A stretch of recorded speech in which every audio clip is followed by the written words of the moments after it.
Salam sejahtera untuk kita semua. Pelajaran Sekolah Sahabat dengan tema utama mengelola bagi sang guru sampai dia datang.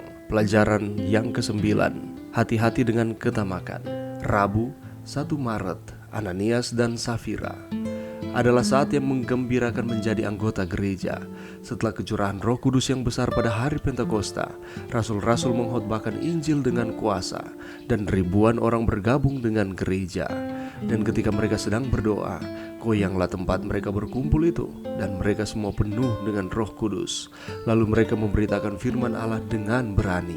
Adapun kumpulan orang yang telah percaya itu, mereka sehati dan sejiwa, dan tidak seorang pun yang berkata bahwa sesuatu dari kepunyaannya adalah miliknya sendiri, tetapi segala sesuatu adalah kepunyaan mereka bersama.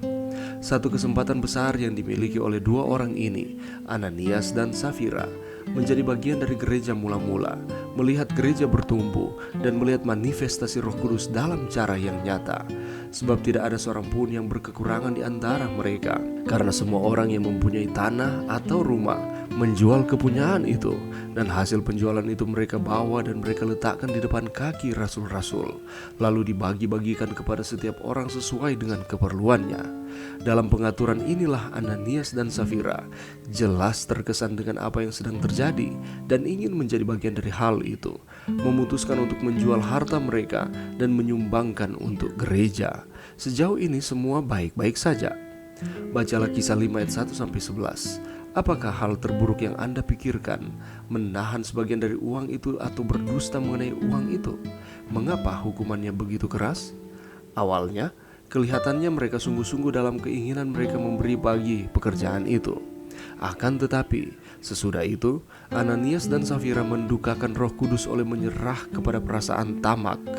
Mereka mulai menyesali perjanjian, dan tidak lama kemudian hilanglah pengaruh yang manis dari berkat yang telah menghangatkan hati mereka dengan kerinduan untuk melakukan perkara-perkara yang besar demi pekerjaan Kristus.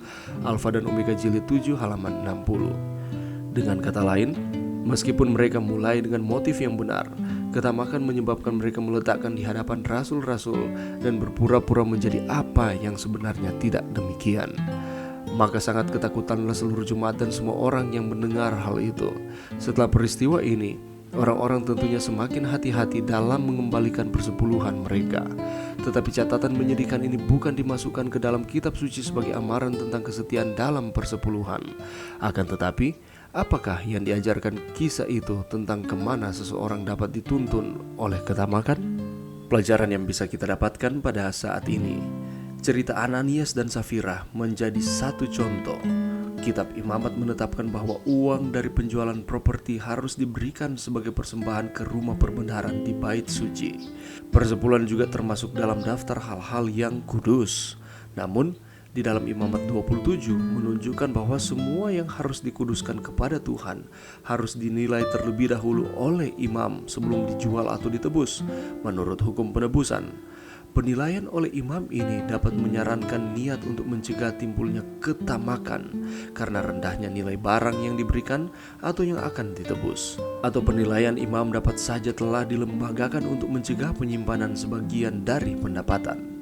Karena para imam tidak lagi mengawasi perkiraan harga properti yang akan dijual atau pengeluaran setelah jumlah yang diberikan sebagai persembahan, penentuan harga aset yang dijual hanya mengandalkan hati nurani Ananias dan Safira. Tetapi sayang sekali, Ananias dan Safira yang pada awalnya memiliki motif yang baik untuk membantu pekerjaan Tuhan, tetapi oleh karena ketamakan yang telah menguasai hati mereka, mereka berbohong untuk menyimpan sebagian bagi diri mereka sendiri dari apa yang mereka telah janjikan kepada Tuhan. Namun, dalam perjanjian baru, persepuluhan dan persembahan tetaplah suci dan tidak tersentuh, seperti juga dalam perjanjian lama. Untuk mendukung ajaran ini, kita memiliki wahyu langsung dari Tuhan sendiri dan Roh Kudus. Setiap kali ada reformasi kerohanian, kemurahan hati orang-orang dilanjutkan kembali dalam satu tanda kebangkitan yang jelas. Tetapi, berbeda dengan Ananias dan Safira, Ananias dan Safira tidak cukup terkesan dengan kecurahan Roh Kudus dan mereka menuai konsekuensinya. Sekiranya Ananias dan Safira berhasil dalam penipuan mereka, kredibilitas para rasul dan legitimasi ilahi atas gereja akan dirusak sejak awal.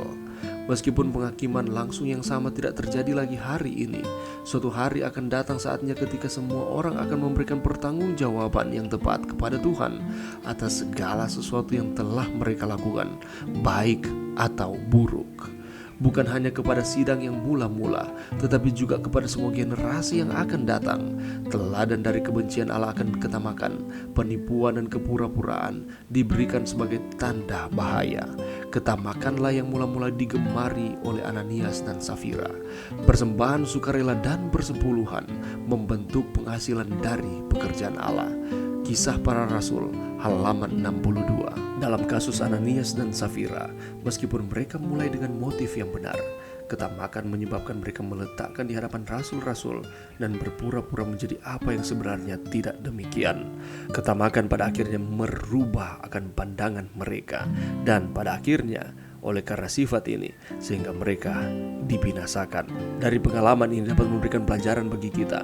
Mari kita menjauhi sifat ketamakan di dalam diri kita, tetapi mari kita terus berkomitmen di dalam pekerjaan Tuhan tanpa harus hanya mementingkan akan diri kita sendiri. Mari berdoa. Terima kasih Tuhan atas firman-Mu pada saat ini, dan terima kasih atas pelajaran yang berharga, pengalaman dari Ananias dan Safira dapat menjadi pelajaran bagi kami untuk kami dapat menjauhi akan sifat ketamakan. Ini doa kami Tuhan, di dalam nama Yesus. Amin.